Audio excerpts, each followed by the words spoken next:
আজকে আমরা শিখব সহজ উপায়ে প্রোনাউন। বেসিক্যালি প্রোনাউন অর্থ হচ্ছে in place of, in favour of, acting as, পরিবর্তে, পক্ষে কোনো কিছু কাজ করায়।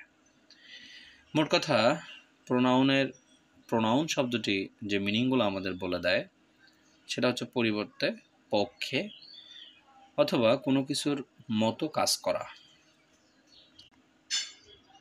প্রোনাউনগুলো নাউনের পরিবর্তে বসে, নাউনের মতো কাজ করে।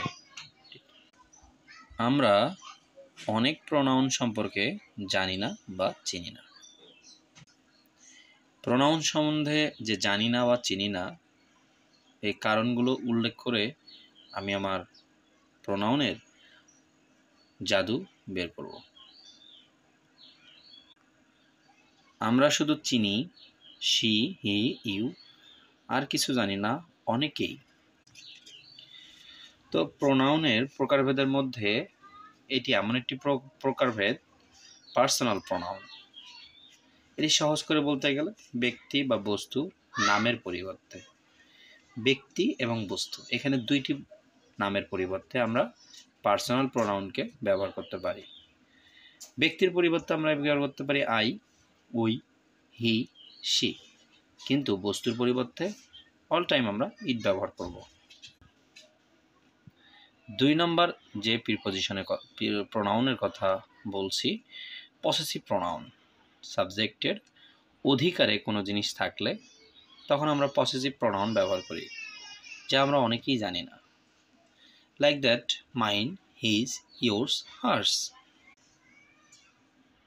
প্রোনাউনের 3 নম্বর অপশনে আমি রেখেছি emphatic pronoun, reflexive pronoun, intensive pronoun. কেননা এই প্রোনাউন তিনটি প্রায় একই রকম রূপ ধারণ করে। লাইক দ্যাট, সাবজেক্টের অ্যাকশনের দিকে ফিরে যাওয়া বোঝাতে এই 3টি প্রোনাউন আমরা ব্যবহার করে থাকি।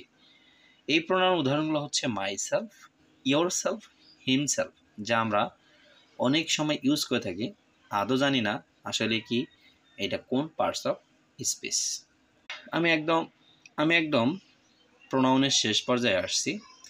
হু, হোয়াট, হুইচ, এটা আসলে কোন প্রোনাউন হতে পারে?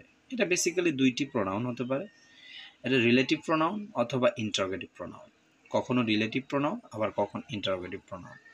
আমি ভিডিওর কমেন্ট বক্সে এর বিস্তারিত জানাবো যদি কারো জানাবার ইচ্ছা থাকে। This, that,